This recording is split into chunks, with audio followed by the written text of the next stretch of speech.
반갑습니다. 대종사님의 가르침은 사실은 원불교 교도님들만의 가르침이 아니라 인류 모든 분들이 다 공감하고 공유할 만한 삶의 지표로 삼을 만한 그런 위대한 가르침이라고 생각을 하는데, 아직도 소태한 대종사님의 가르침을 잘 접하지 못하고 또 알지 못하는 분들이 너무 많기 때문에 이런 시간을 갖는 것 같습니다. 원불교에서는 이렇게 마음 공부라고 하는데, 저희들이 하고 있는 이 대종경이라는 교재가 소태한 대종사님의 그 말씀과 언행, 이런 일생에 걸친 그 가르침을 제자들이 기록한 경전인데요. 이게 그 공부의 가장 중심이 되는 교과서 같은, 물론 정전이 제1경전이 있지만 직접 쓰신 두 번째 경전은 이 대종경이라고 할 수 있는데, 그 중에서도 저희들이 지금 공부하고 있는 교의품은 그 원불교 교리의 전반적인 설명이에요. 그래서 조금 어려운 감이 있다고 하더라도, 이 종교라는 게 그냥 단순히 내용을 잘 모르고 믿습니다 해가지고 다가가지는 게 아니거든요. 특히 동양 종교에서는, 특히 불교 계통에서는 이렇게 깨달음을 중요시하기 때문에 그 깨달음을 얻기까지 상당한 여러 가지 노력들이 필요한데, 그 중에서도 이 경전 공부를 한다고 하는 거는 이 공부의 방향로를 잡는 거기 때문에 마치 학생들이 교과서를 배우는 것과 같다 이렇게 생각하시고, 약간 어려운 감이 있더라도 어떻게 보면 무슨 라틴어로 돼 있는 것도 아니고 한자로 돼 있는 것도 아니고 우리나라 말로 돼 있기 때문에 약간 한자어가 섞여 있다고 하더라도 그 어렵다는 선입관념을 가지지 마시고, 정말 우리 곁에 한국 사람으로 태어나신 성자분이 이렇게 한국말로, 우리말로 가르침을 주셨다는 것에 대해서 큰 은혜라고 생각하고 접하시면 어떨까, 그런 생각을 합니다. 한번 읽겠습니다. 5장입니다. 또 여쭙기를 이론상의 수행은 어떻게 하나이까? 대종사 말씀하시기를 이론상을 수행의 표본으로 하고 그 진리를 채받아서 자기의 인격을 양성하나니, 이론상의 진리를 깨달아 천지 만물의 시종 봄날과 인간의 생로병사와 인과보응의 이치를 걸림없이 알자는 것이며, 또는 이론과 같이 마음 가운데 아무 사심이 없고 애욕과 탐착에 기울고 굽히는 바가 없이 항상 뚜렷한 성품자리를 양성하자는 것이며, 또는 이론과 같이 모든 경계를 대하여 마음을 쓸 때 희로애락과 원근 친소에 끌리지 아니하고 모든 일을 오직 바르고 공변되게 처리하자는 것이니, 이론의 원리를 깨닫는 것은 견성이요 이론의 체성을 지키는 것은 양성이요 이론과 같이 원만한 실행을 하는 것은 솔성인 바, 우리 공부의 요도인 정신수양 사례연구 작업주사도 이것이요 옛날 부처님 말씀하신 계정의 사막도 이것으로서 수양은 정이며 양성이요 연구는 해며 견성이요 취사는 계며 솔성이라. 이 공부를 지성으로 하면 학식 있고 없는 데에도 관계가 없으며 총명 있고 없는 데에도 관계가 없으며 남녀노소를 막론하고 다 성불함을 얻으리라. 이게 한 번에 이 내용들을 다 알 수가 없고요. 전반적으로 지금 어떤 가르침들을 지금 저희들이 배우고 있냐면, 이걸 이제 이론상 한 둥그런 상이다, 그리고 이제 진리를 상징하는 건데, 원불교에서는 이거를 이론상의 진리 이렇게 표현하잖아요. 어떤 심볼, 상징이죠. 심볼입니다. 그래서 저 자체에 어떤 의미가 있는 게 아니라 어떤 의미를 상징했기 때문에 이 상징을 표본으로 삼아서 신앙을 하고 수행을 한다고 하는 것은 이 상징이 의미하는 여러 가지 구체적인 내용들을 알아야 이 상징을 이해하는 거잖아요. 그러니까 지금 대종경은 지금 우리가 배우는 거는 지금 그거죠. 그러니까 신앙에 대한 공부를 저번에 좀 했다면, 지금은 이 이론상을 수행의 표본으로 삼는다고 하는데, 이 말이 쉬운 듯 하면서도 좀 어렵죠. 왜냐하면 어떻게 동그라미를 가지고 수행의 표본으로 삼느냐 하는, 그러니까 그 원불교가 등상불 부처님을 상징으로 삼지 않고 이 진리 그 자체를 이론상으로 상징해서 그거를 표본으로 해서 닮아가려고 하는 이제 수행을 하는 건데, 쉽게 하시려고 했지만 초입자한테는 또 이론상이라는 그 걸림돌이 있는 거죠. 걸림돌이라고 좀 죄송하긴 한데 그거를 지금 설명하시는 겁니다. 그러니까 그 진리를 채받아서 자기의 인격을 양성한다 이렇게 말씀하셨거든요. 그러니까 진리가 뭔지를 알아야 되는 게 이제 선결 과제죠. 그러니까 지금 앞뒤가 서로 맞물려 있는데 진리가 뭐냐 그러면 또 이제 길어지고 이제 그런 상태입니다. 그렇지만 기본적으로 믿음만 갖고 되는 게 아니다 하는 말씀을 드릴 수가 있고요. 그 예를 들어서 그런 거죠. 태산을 옮긴다고 했을 때 태산을 옮길 수 있다라고 믿거나 또는 태산을 누구한테 어떤 유일신한테 옮겨달라고 신앙을 간절히 한다고 해서 태산이 옮겨지진 않죠. 굉장히 사실적인 이야기입니다. 옮겨지지 않아요. 그러니까 그 다음에 뭐가 따라야 되냐면 한삽 한삽 우공이산이라는 말처럼 강한 신념에 바탕해서 내가 한삽 한삽 그 흙을 옮기는 것이 수반되지 않는다면, 그 노력이 없다면 결국 이루어지는 건 없습니다. 그 비유가 너무 비근하긴 하지만 이 수행을 소홀히 하는 경향들이 많은 거를 제가 좀 보고 있기 때문에 이 수행에 대한 생각을 좀 새롭게 할 필요가 있다. 그렇게 말씀드리고 싶어요. 예를 들어서 나는 부처다라고 믿음을 갖지만 그 믿음만 가지고 다 되는 건 아니다. 그 다음에 수행이 뒤따라야 된다.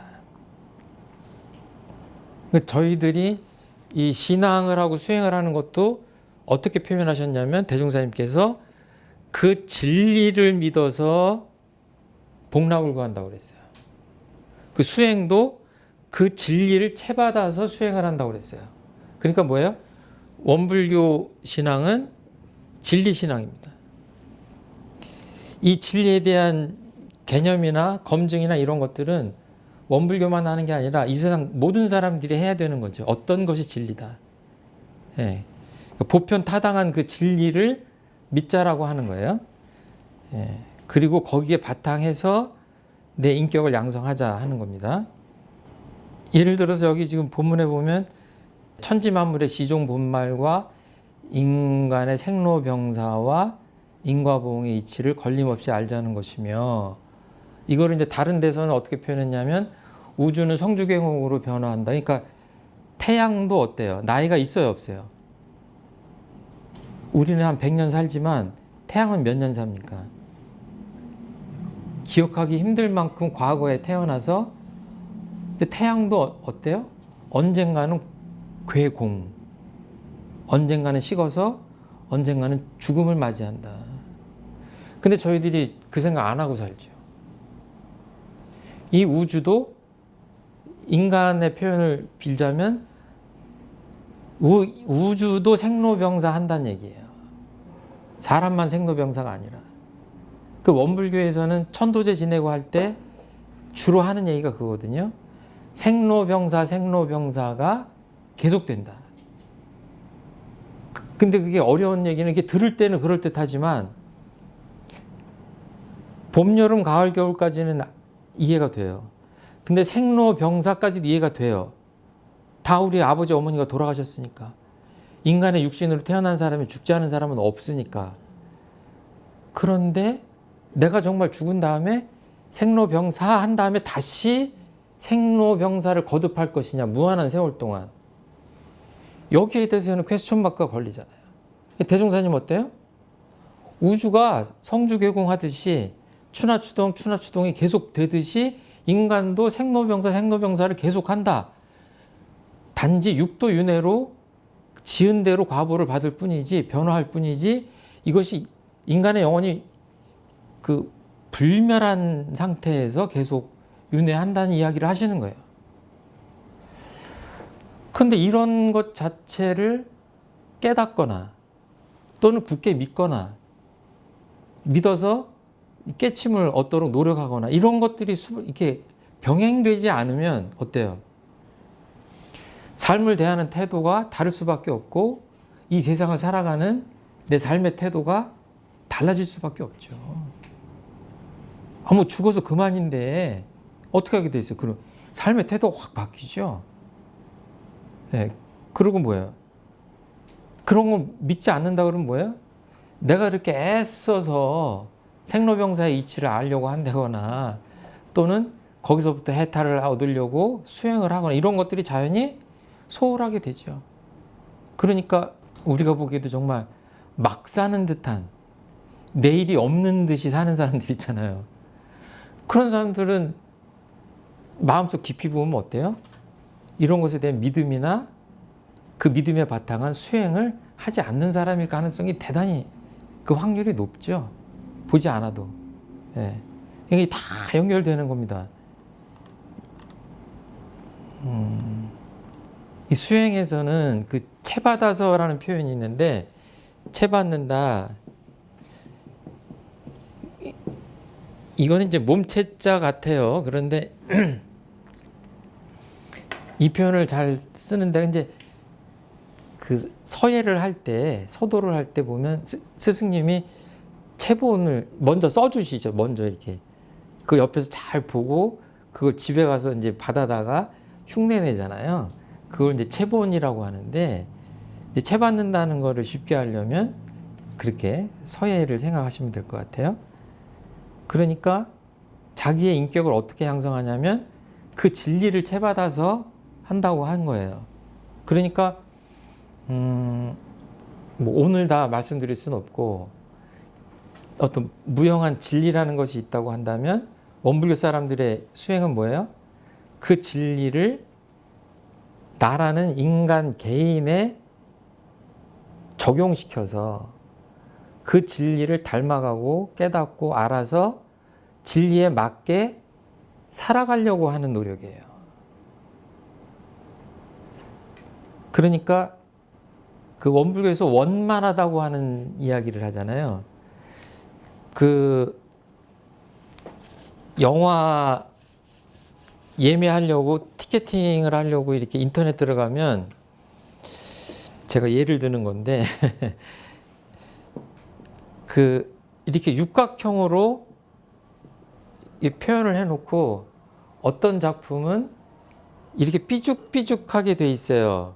이렇게 돼 있고 여기는 연기자들의 연기는 굉장히 좋은데 스토리가 너무 엉망이다. 뭐 연출력이 뭐 어떻다.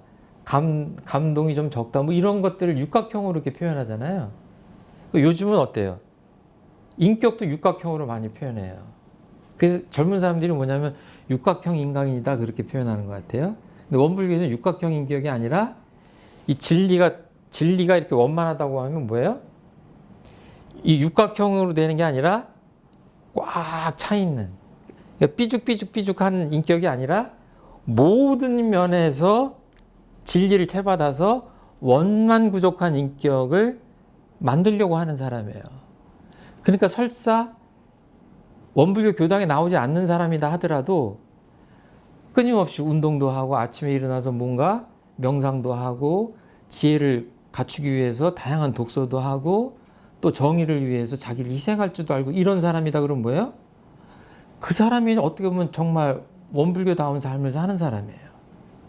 어떤 사람 보면은 특정한 종교적 훈련을 받지 않았는데도 어느 면으로 보나 원만한 인격을 가진 사람들이 있죠. 쉽지는 않지만 그런 사람들은 어떻게 보면 이런 인격에 가까운 사람이다. 그러니까 원불교 수행을 쉽게 얘기한다면 원만한 인격을 갖추기 위해서 노력하는 사람이다, 이렇게 보면 돼요. 그런데 이제 원불교에서 이야기하는 그 진리를 채받아서 한다라고 생각한다면 더 효과적으로 인격을 양성할 수 있겠죠.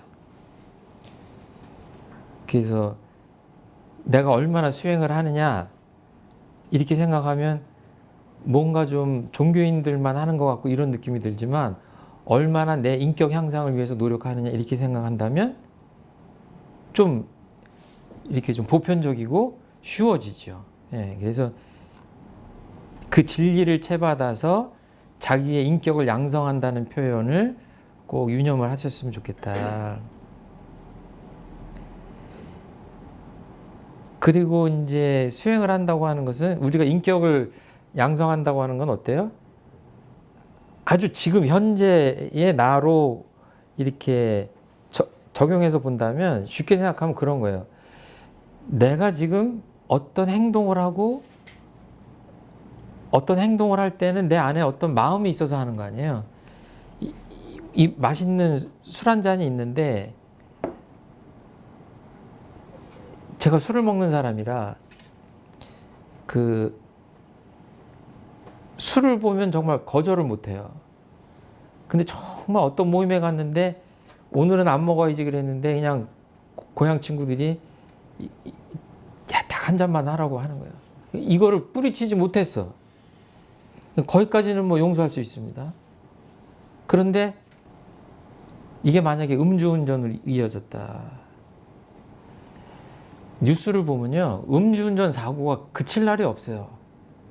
유명한 사람들, 어떤 공인들, 이런 사람들이 음주운전 해가지고 폐가망신한 사람이 많습니다. 그러면 사실은 앞에서 음주를 하지 않든가, 음주를 했으면 운전하지 않든가. 왜 그러겠어요? 음주를 하는데도 그 자기 절제가 필요하지만, 음주를 하고 나면 뭐예요? 절제력이 없어지잖아요. 그러니까 평상시에 맹숭맹숭할 때는 그 사람도 아마 누군가를 욕했을 거예요. 사람을 죽이는 일과 같은데 왜 저 사람들은 음주운전을 할까? 그렇지만 그 사람들도 음주를 하면 절제를 못해서 음주운전을 하는 거로 이어지죠. 그럼 이런 것들이 뭐냐? 넓은 의미의 다 수행이다. 왜? 내가 이 심신작용, 내가 마음을 어떻게 내고 행동 하나하나를 어떻게 하느냐가 원불교의 신앙이라고 보는 게 마땅하다. 인격 양성하고 아주 직결되어 있는 거죠. 그러니까 평소에는 수행을 하는 것이 겉으로 표시가 나질 않습니다. 그런데 어때요? 요런 상황, 무슨 욕심나는 경계나 또는 어디 갈등하는 상황, 뭐 어떤 이익을, 불이한 이익을 내가 취할까 말까 하고 양심이 흔들릴 때, 이럴 때 뭐예요? 수행의 힘이 나타나죠. 그래서 뭔가를 취하려고 하다가도 이것이 바르지 않구나, 정의롭지 않구나, 또는 인과의 이치로 볼 때 반드시 고통과 그 죄를 짓는 일이구나, 이렇게 생각이 된다면 뭐예요? 절제할 수 있는 거죠. 이런 것들이 하나로 쭉 연결되는 겁니다. 그러니까 일일이 말씀드릴 수가 없고, 이게 대종교 전체를 이런 내용들이 채우고 있는데, 이 진리를 믿고 진리를 채받아서 인격을 양성하는 건데, 이런 표현이 나옵니다. 걸림없이 알자라는 표현이 나와요. 아까 천지 만물의 시종 본말과 인간의 생로병사, 인과보응의 이치를 걸림없이 알자. 그러니까 뭐예요? 어떤 일을 당했을 때, 고통스러운 일을 당했을 때, 이것이 도대체 어디서 왜 나한테 왔는지를 알 수가 없다. 사실은 내가 큰 병에 걸렸다 그래도 그 원인을 잘 알기 쉽지 않죠. 근데 지금 대종사님 말씀하신 굉장히 어려운 말씀이에요. 천지 만물의 시종 본말과 인간의 생로병사와 인과보응의 이치라고 할 수 있는데, 조금 줄이자면 인과보응의 이치라고만 해도 될 것 같아요. 이거를 뭐예요? 이 고통의 원인을 알 수 없다 그러면 뭐예요? 이거 어디로 연결돼요? 내가 어떻게 그 고통에서 벗어날지도 알 수 없는 거예요. 벗어날 수 없는 거예요. 이런 것들이 수행입니다. 이제 아르마리 사리연구로 보자면 지혜에 관계된 거죠. 자, 그리고 이론과 같이 마음 가운데 아무 사심이 없고 애욕과 탐착에 기울고 굽히는 바가 없이 항상 뚜렷한 성품짜리를 양성하자는 것이며, 마음이 이렇게 그 애욕과 탐착에 기울지 않는 거예요. 그러니까 일단은 뭐예요? 내 마음이 지금 어디에 끌려가거나 어디에 기울는다는 얘기죠. 그거를 알아차려야 돼요. 그러니까 이게 그 마음 공부를 깊이 하지 않으면 이것 자체를 못 알아듣거나 감을 잡기 힘들 수 있어요. 근데 예를 들어서 그런 거죠. 어떤 처녀 총각이 만나서 결혼을 하는데 신랑 될 사람, 내가 좋아하는 총각이 가만히 보니까 성질이 좀 안 좋아. 그래서 내가 다시는 만나지 말아야지. 저 사람 만나면 결혼까지 할 사람은 아니야. 한두 번 데이트는 몰라도. 그 아가씨가 그렇게 굳게 생각을 했어요. 근데 만나기만 하면 마음이 그 총각한테 가. 왜? 너무 멋있는 거야. 외모가. 결국은 결혼에 꼴이 냈어. 그랬더니 결과가 어때요? 그 성질이 어디 가요? 아니나 달라? 계속 후회하다가 이제 뭐 이혼을 하느니 그럼 뭐예요? 그때 결혼을 어디에 끌려서 한 거예요? 외모에 끌려서 한 거예요. 보면 불행의 씨앗은 어디에 있냐? 다 애욕과 탐착에 끌려가고 기우는 마음 때문에 그래요. 이 저울 있잖아요. 저울. 이렇게 사람 올라가면 이렇게 뭐 60kg다, 65kg다, 80kg다. 이렇게 저울이 있으면 여기 눈금 있잖아요. 여기 0을 가리키죠. 요새는 뭐 디지털로 돼 있으니까 0을 가르쳐야 정상이죠. 그런데 내가 올라가기 전부터 얘가 10을 가리키고 있다. 이 저울이. 이런 뭐예요? 이미 기울어 있는 저울이에요. 우리가 수행을 한다는 거는 뭐냐면, 견성을 하고 뭐 이런다는 건 뭐냐면 이 제로에다 딱 맞춰 놓는 거예요. 이게 지킬 수 있는 게 이제 양성이고. 그리고 뭐예요? 여기에 5kg짜리 아기가 올라가면 뭐예요? 정확하게 5kg을 가르쳐야 돼요. 100kg 사람이 올라간다 그러면 정확하게 100을 가리켜야 됩니다. 우리 마음 상태가 그것과 같아요. 근데 교도님을 제가 좋아하면 늘 오른쪽으로 바늘이 가 있는 거, 이미 그냥 프리미엄을 주는 거예요. 근데 어떤 나쁜 기억으로 교도님에 대해서 내가 미운 마음이 있어. 그럼 오늘 새로 만나서 미운 짓을 하나도 안 했는데 이미 마음이 마이너스로 가 있어. 내 저울에 그 바늘이. 그럼 그거는 내 잘못이에요. 내가 수행을 잘못하는 거예요. 지금 여기서 여러 말씀하셨지만 이제 쉽게 말씀드리려고 하자면 고장난 거울이다 이거예요. 그렇게 하면 안 된다. 그래서 이론과 같이 모든 경계를 대하여 마음을 쓸 때 희로애락과 원근 친소에 끌리지 아니하고 모든 일을 오직 바르고 공변되게 처리하자는 것이니, 방금 전에 이 예로 말씀드린다면 뭐예요? 모든 일을 오직 바르고 공변되게 처리한다는 게 뭐예요? 그거를 설명하면 방금 전에 그 문장이죠. 희로애락과 원근 친소에 끌리지 않는다는 얘기예요. 그러니까 공자님께서 불천노 불이과 이런 표현을 하셨어요. 그러니까 뭐 한강에서 뺨 맞고 어디 와서 화풀이 한다고 그랬죠? 기억나세요? 거기 마포인가 용산인가 모르겠네. 그러니까 한강에서 뭐 누구한테 뺨을 맞았다 그러면 마포나 용산에 와서는 어때요? 잊고 와야 돼요. 그 괜히 종로에서 만난 사람한테 화풀이를 하면 뭐예요? 굉장히 느닷없는 일이죠. 공자님이 불천노 한다는 건 옮길 천자거든요.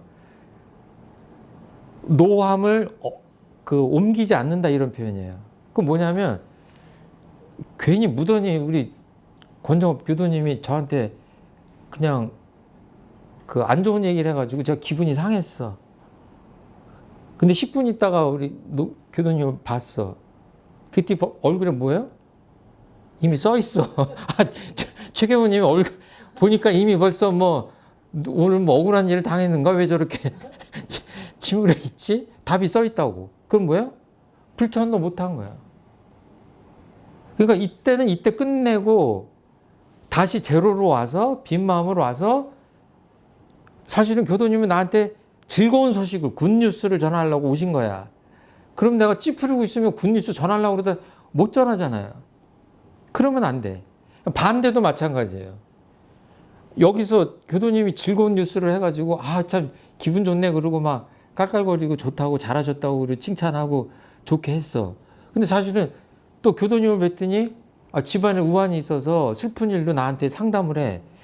근데 계속 내가 그 슬픔에 공감해야 되는데 그 즐거움에 물든 마음으로 계속 이게 실없는 사람이 돼가지고 상담을 하겠냐고 교도님이. 이 제로로 와서 무슨 말씀을 하시면 거기에 공감을 해서 거기에 이렇게 해야 되는 거죠. 그러니까 수행 전체를 지금 말씀드린 게 아니라 아주 알기 쉽게 그냥 아주 그 비근한 몇 가지 예를 말씀드리는 거예요. 그런데 이것이 비근한 것 같으면서도 원근 친소에 끌리기가 쉽지 않다. 희로애락, 원근 친소에. 감정으로부터 자유로움만 해도 대단한 수행력입니다. 그리고 공직자들 뉴스에 보면 어때요? 인사발령 낼 때 자기 다 아는 사람들 막 갖다 써서 뉴스에 나오잖아요. 그 공인이 그러면 안 돼요. 제로 상태에서 빈 마음으로 해야 돼요. 그렇지만 이쁜 떡 보면 뭐예요? 자기가 이뻐하는 사람한테 주고 싶잖아요. 그런 것으로부터 벗어나는 거예요. 그거를 공변됐다고 하는 거예요. 공변됐다. 예? 공변됐다. 공변됐다. 공하다. 이 반대는 뭐예요? 사사롭지 않다는 얘기예요. 사에서 벗어나는 겁니다. 지금. 누군가를 편애한다. 엄마 아빠들도 마찬가지예요. 가슴에 손을 얹고 생각하면 10손가락 깨물어서 안 아픈 손가락은 없지만 더 아픈 손가락이 있어요. 그럼 그거 아이들이 알아요? 평생 가요. 평생 가. 왜? 엄마는 오빠만 이뻐해.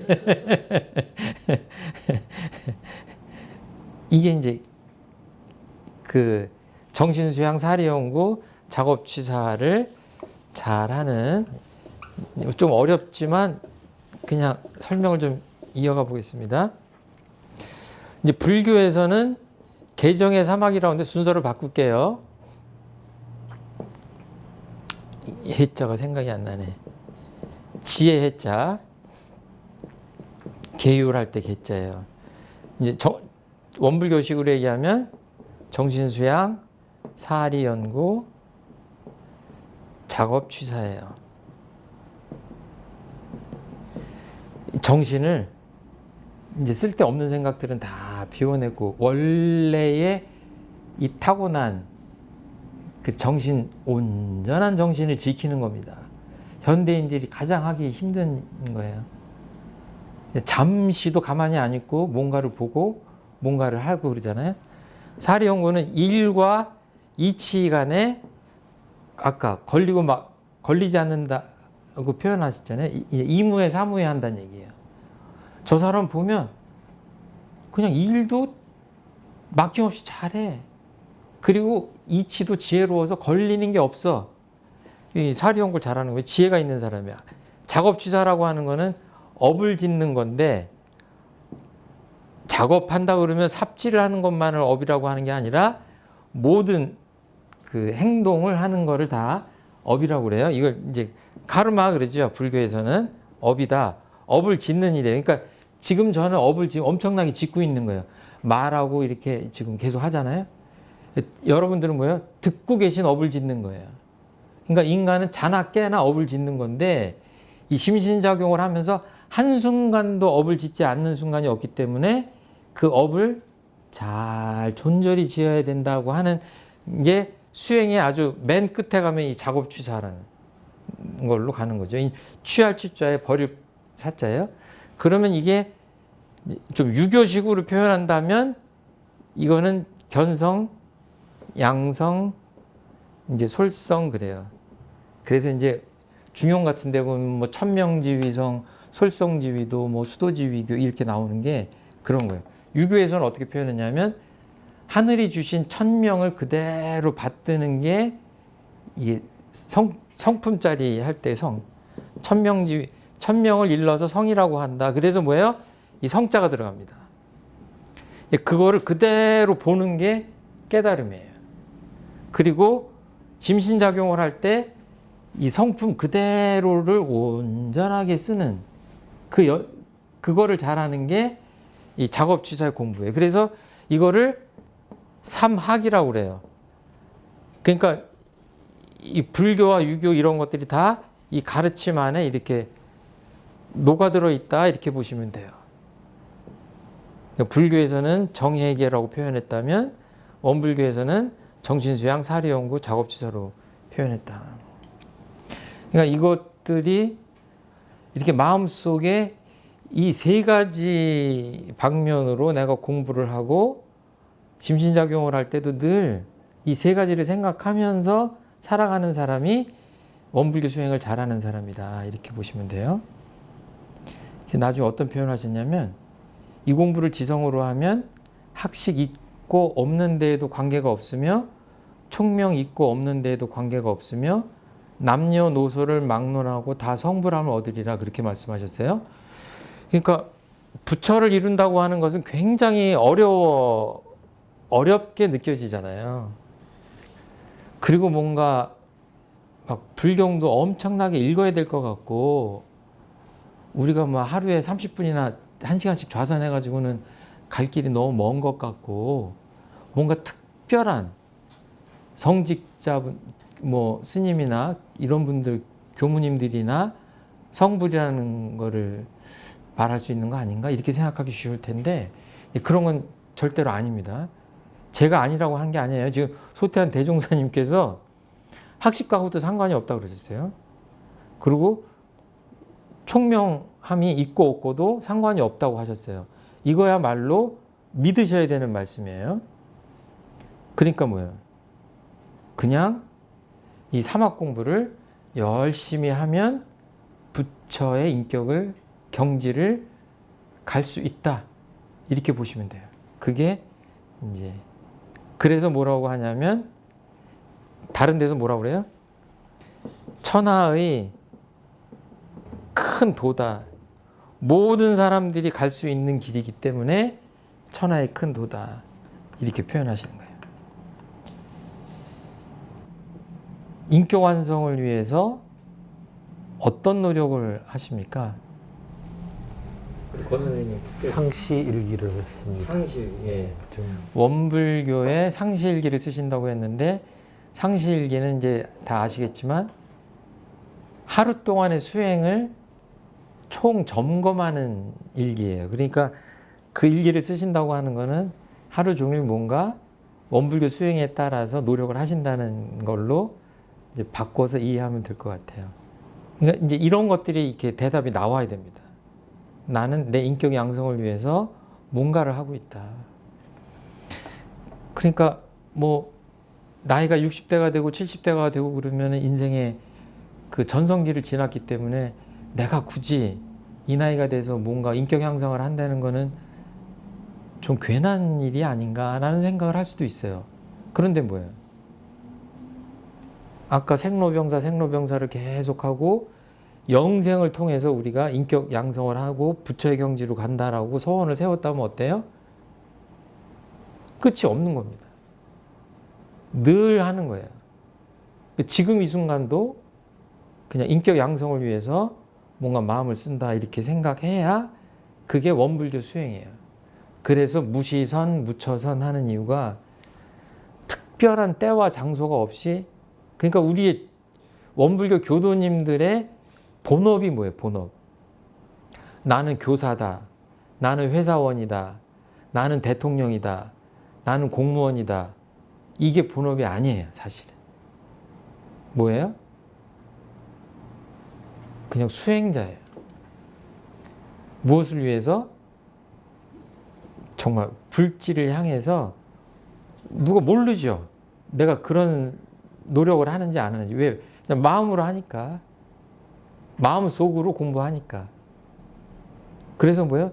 언제 어디서나 원불교 대통령이다 그러면 뭐예요?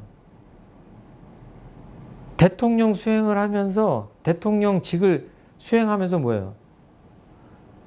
대통령 임기를 마쳤더니 인격이 땅에 떨어졌다 그러면 그 사람 원불교 대통령 아닙니다. 대통령직도 성공적으로 해서 국민들한테 박수를 받아야 되고 본인도 대통령이라는 걸 처음 해봤을 거 아니에요. 마칠 때쯤에 어때요? 수많은 어려운 일들을 헤치고 하면서 본인의 인격도 향상돼 있어야 돼요. 내가 학교 선생님이다. 애들만 가르치지 내 인격은 향상되지 않는다. 그 원불교 교사가 아니에요. 원불교 교도로서의 교사라면 어때요? 아이들을 가르치는 것만큼 자기 자신도 잘 가르쳐서 나도 인격이 향상돼야 돼요. 그러니까 이 말씀 드리려니까 제일 마음에 찔리네, 제가.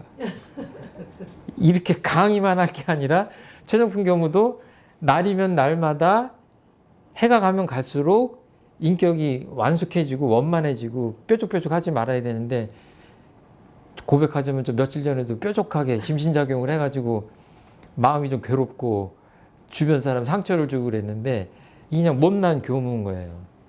그러니까 못난 것도 나이도 상관없어요. 할아버지 되든 못난 건 못난 거니까. 그러니까 그냥 좀 이렇게 진솔하게 이렇게 그냥 좀 좁혀서 진솔하게 생각하면 수행이 그렇게 뭐 멀리 있는 게 아니에요. 그냥 내가 지금 하고 싶은 말을 하려고 할 때 아까 말한 대로 내가 감정에 치우쳐서 화가 나서 하는 말인가? 그러면 내가 이 마음을 챙겨야지 그러고 속으로 염불을 한 3번이라도 한다든지 단전주를 한 30초라도 한다든지 어떻게 해서든지 화났을 때 마음을 아까 그 저울 제로로 만들듯이 온전한 마음으로 다시 돌아가서 하려고 하고 행동도 막 급하게 하는 사람한테 왜 이렇게 급하냐 그러면 되게 대답을 어떻게 하냐면 저 원래 급해요. 원불교에는 그런 거 없습니다. 원래는 다 같아요. 원래는 다 부처님 성품이야. 타고난 것도 인정은 해요. 왜냐하면 과거 전생이니까. 그럼 뭐예요? 전생에 그렇게 개발을 했기 때문에 그래. 습관이 됐기 때문에. 그러니까 그 견성, 성품을 그대로 보면 뭐예요? 거기 원래 급하다는 건 없어요. 그냥 백지와 같은 거예요. 무선무악한 상태예요. 그러니까 심신작용 할 때마다 뭐예요? 그 자리를 보고 그렇게 아주 공변되게 치우치지 않게 행동하고 이런 것들을 계속 하는 거예요. 지하철을 타고 가면서도 내가 이 시간에 뭘 할 것이냐. 뭐 설거지를 하면서도 짜증을 내면서 할 것이냐. 기쁘게 할 것이냐. 이런 것들을 계속 유념해야 원불교 수행이라고 할 수 있겠다. 제가 이제 몇 가지 질문을 했는데 그 질문 중에 책에 보면 이제 마지막 질문이 있죠. 어떻게 해야 원만하고 균형 잡힌 인격을 기를 수 있을까요?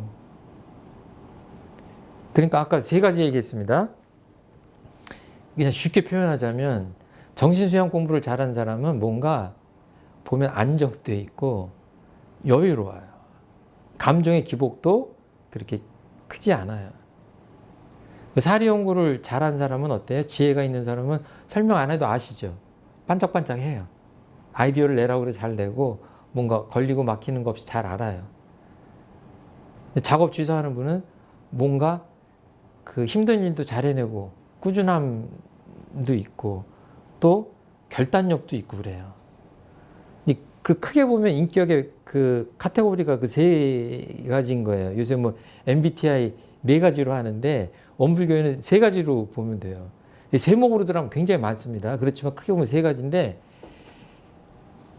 이 부처님의 인격을 이룬다고 하는 건 뭐예요? 이 세 가지 부분에서 다 100점을 만든다는 얘기예요. 예, 그러니까 한숨 쉬시는데 내가 지금 어느 몇 점 정도인지를 늘 가늠을 하셔야 돼요. 그래야 뭐예요? 원만한 인격을 이룰 수 있습니다. 균형 잡힌. 그래서 아까 육각형이라고 그랬는데 원불교에서는 이제 여기가 정신수양 사리연구 작업주사라면 여기가 이제 100점씩 나와야 되는 거죠.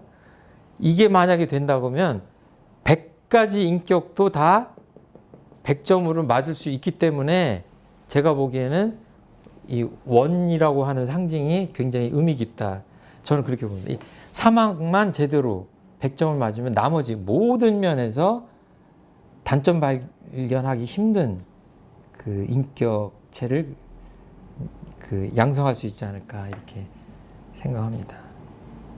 혹시 궁금한 거나 뭐 느끼신 거나 있으시면 이렇게 세 가지가 다 100점이 되기 위한 노력을 해야 될 것 같긴 한데요. 정말 천천히 예. 천천히 예, 오랜 세월.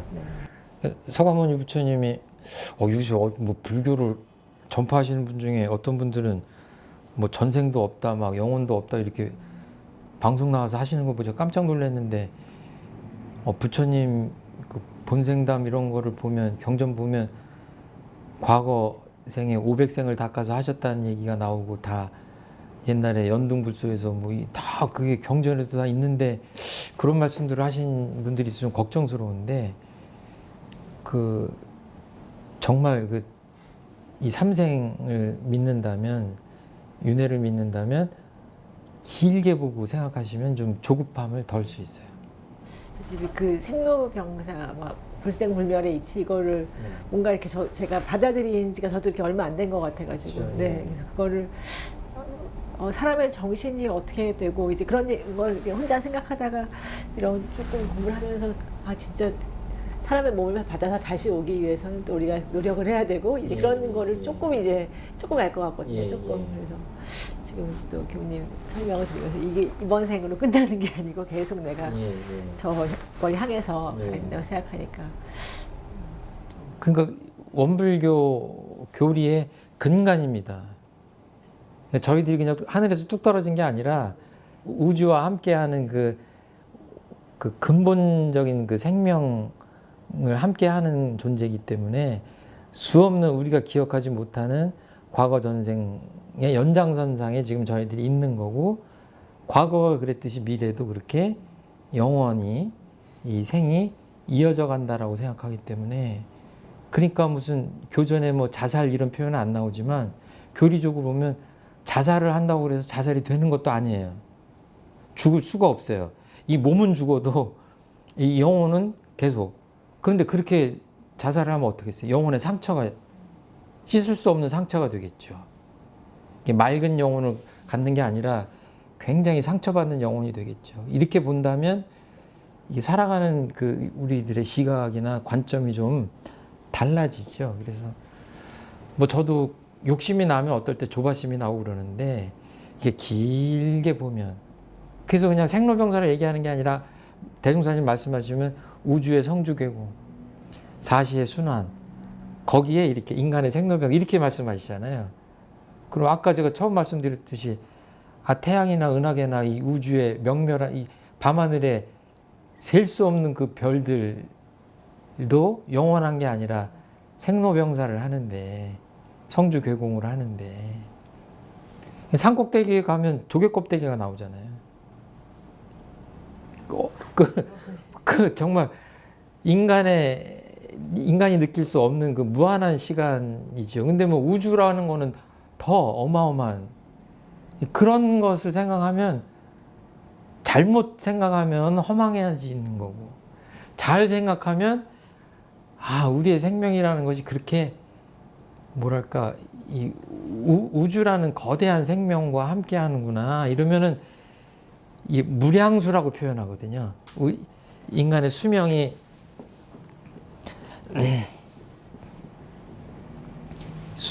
인간의 수명이 이제 무량하구나. 그래서 무량수에 귀한다고 하는 거를 나무아비타불이라고 하잖아요. 그래서 원불교에서 연불은 이제 어떤 생각으로 하냐면 실제로 할 때는 아무 생각을 하지 말아야 되지만 의미는 나무아미타불이 그 무량수 각에 귀한다. 그러니까 내 원래 생명이라고 하는 것이 한정되어 있지 않고 무량하다라고 하는 그 깨달음에 귀한다는 그런 뜻으로 나무아미타불을 하는 거예요. 그러니까 그런 생각을 한다고 하는 것 자체가 우리한테 마음에 얼마나 위안과 평화와 자유를 주냐 또는 여유를 주냐 이렇게 생각하시면, 그러니까 이제 성불합시다 그러면 이렇게 아까 조급하게 생각해서 한숨 쉬시면 안 되고 아 정말 우리가 이렇게 뭐 돈 벌고 여러 가지 하면서 찢기고 쪼들리고 막 마음에 여유도 없고 이런 삶을 살지만 사실은 그건 삶의 한 장면이고 어떤 국면의 일뿐, 원래 우리들의 본업은 그 진리를 알아가고 그 진리를 채받아서 거기에 맞게, 그러니까 마치 뭐와 같냐면 이렇게 조금 뭐 문학적으로 표현한다면 이 우주에 그 어떤 그 보이지 않는 가락, 음악으로 치면 그 리듬, 멜로디가 늘 이렇게 충만해 있다고 생각하셔도 돼요. 그러면은 아까 이론의 진리를 채받는다는 것을 이 비유로 표현하자면 어떻게 되냐면 춤을 추는데 어디 맞춰서 추면 되겠어요? 그 우주의 장단에 맞춰서 춤추는 거예요. 그러니까 무슨 장단이 있어? 이러면은 견성 못한 사람이고 그 진리를 좀 깨달았다고 하면 이게 무형한 아무것도 없는 공허한 게 아니라 가만히 생각해 보세요. 이 태양이나 이런 것들만 봐도 뭐예요? 태양계만 해도 한치의 오차도 없이 이 운행하잖아요. 이 우주도 마찬가지잖아요. 그리고 이 지구도 지금 우리가 제일 가늠할 수 없는 좀 초속 막 몇백 킬로로 지금 돌고 있습니다. 그리고 어떻게 이 추나추동이 아름답게 이렇게 변화합니까? 이런 것들을 제가 방금 전에 이제 음악으로 표현했는데 그 어떤 그 리듬이 있다는 얘기예요. 그 법칙이 있다는 얘기예요. 그거를 이제 다른 분들이 동양 종교에서 율리어다 이렇게 표현하기도 하죠. 그 어떤 그 리듬이 있는 거예요. 그거를 듣기 시작하면 어떻죠? 거기에 맞춰서 살게 되는 거죠. 예, 비유를 하자면 그런 것과 같다. 이 우주에 꽉 차 있는 진리를 그냥 채받아서 그 리듬에 몸을 맡기는 거죠. 그러니까 초보자들은 이 앞에 리듬을 모르는 채 춤을 추니까 어때요? 힘들어. 피곤해. 근데 뭐 음악을 잘하고 뭐 이렇게 춤을 잘 추고 하는 사람들, 그 사람들 보면 어때요? 하나도 힘든 것 같지 않아. 그냥 악보를 다 외운 상태라 외운 단계를 지나버려가지고 그냥 그 심취하는 사람들 보면 정말 신기해, 부러워요. 야, 저 사람은 진짜 베토벤하고 이 순간에 그냥 영혼이 다 하나가 되는구나 이런 느낌이 들잖아요. 그 지휘자들 막 지휘하고 막 이런 거 보면 이게 다 하모니를 이뤄가지고 그냥 정말 그냥 혼연일체가 되는 그런 거거든요. 그러니까 처음에는 음악도 잘 모르고 그러면 이제 막 박자 맞추고 막 하고 어렵잖아요. 수행도 그래요. 아침에 그냥 졸린데 일어나서 좌선하고 알지도 못하는 경전 배우고 이럴 때는 막 몸살 나듯이 힘들고 그렇지만 하다가 이게 재미를 두고 이게 이렇구나. 이게 박자가 들리기 시작하고 이런 리듬이구나. 몰랐던 게 생기고 내가 고통이 어디서부터 닥치는지 모르겠는데 알고 보니까 교전에 보면 그대로네. 이게 인과 법칙 하나도 벗어나지 않네. 이러면 뭐예요? 그 인생이 풀리는 거죠. 그리고 이제 탄력을 받으면 뭐예요? 공부하지 말라고 해도 저번에 그 이문찬 씨인가 피아니스트 20대밖에 안 됐는데 그 사람 소원이 그냥 다른 일 안 하고 계속 피아노만 쳤으면 좋겠죠. 최정품 교보 보고 한 5시간만 피아노 치라고 하면 몸살 날 것 같아. 아우, 제발 좀 안 쳤으면. 다른 거예요. 그냥 그 혼연일체가 된 사람은 가장 깊은 그 즐거움을 느끼는 거죠. 그러니까 수행도 처음에는 그냥 뭐가 의무와 책임으로 하는 것 같고 몸살 나는 것 같고 그러지만 반드시 그 단계를 넘어가면 그냥 자유로워집니다. 그리고 꼭 좌선 시간이 아니어도 그 정신수양의 맛을 느낄 수가 있어요. 그리고 경전을 꼭 이렇게 보지 않아도 경전이 내 마음속에 들어와서 피가 되고 살이 되고 그런 뭐예요? 정말로 이 세상을 보면서 대종사님 말씀하신 것처럼 산경전을 볼 수가 있는 거죠. 뉴스를 봐도 그 신문을 봐도 뭐 소설을 봐도 다 이게 사람 사랑하는 거 봐도 다 그때마다 내 지혜를 향상시키는데 교재가 될 수 있는 거죠. 그 정도 되면 이제 내가 어떻게 살아야 될지 말아야 될지 행동을 어떻게 해야 될지 작업추사 어떻게 내 업을 지어야 될지를 자연스럽게 아는 거죠. 예, 그러면서 그냥 이렇게 조화로운 삶으로 그러니까 이론상 서원문에 보면 맨 끝에 나오는 말씀이 뭐예요? 쭉 설명해서 맨 끝이 결론이거든요. 원불교 사람들이 서원하는 바는 뭐예요? 이론의 체성에 합하는 거고 이론의 위력을 얻는 거예요. 그러니까 진리가 내 편이란 얘기고 다른 표현으로 하자면 이 우주 만유가 다 내 편이란 얘기예요. 그 표현이 좀 내 편이라고 해서 그러는데 나만 이런 게 아니라 크게 하나 된다는 얘기예요. 그러니까 뭐 제가 원불교 얘기만 해야 되지만 뭐 비유하자면 하나님을 만난 거고 하나님이 내 편인 거예요. 하나님 뜻을 내가 거스르지 않는 거예요. 근데 이게 다 종교들이 만납니다. 공자님도 뭐라 그러냐면 뭐 20대 뭐 학문의 뜻을 대고 30에 입하고 뭐 40에 부록이고 50에 지천명이고 쭉 가다가 70에 뭐예요? 종심소욕 불유구 이런 표현이 나와요. 그 뭐냐면 내 마음이 욕심을 따라서 그냥 해도 진리에 어긋나지 않는다는 얘기예요. 젊었을 때는 어때요? 아이고 이 술 먹고 싶어 죽겠는데 참아야 되는 단계라면 도가 익어서 공자님식으로 얘기해서 70이 됐다 그러면 뭐예요? 욕심껏 해도 진리에 어긋나지 않아요. 보니까 이렇게 되면 뭐 둘 중에 하나예요. 이거 안 먹어도 더 맛있는 인생의 맛을 알아서 별로 이 술 맛을 잃어버린 단계가 되든지 아니면 인사차 누가 권하면 그냥 한두 잔 먹어도 아무 도에 어긋나지 않는 그냥 내가 하고 싶은 대로 해도 뭐예요? 진리에 딱딱 맞는다는 얘기예요. 공자님의 그 70의 경지라고 하는 것은 거의 뭐 출가위, 열애위라고 할 수가 있는 거죠. 그러니까 그런 그 경지를 생각한다면 뭐랄까 좀 겁낼 게 아니라 좀 도전해 볼 만한 거죠.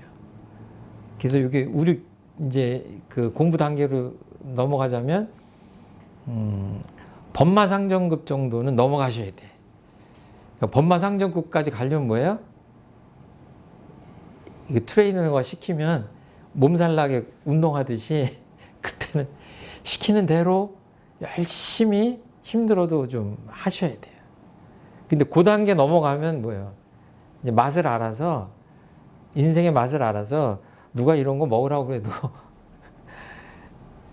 욕심도 그냥 자연히 좀 떨어지고 이제 그럴 수 있지 않냐 이렇게 생각합니다.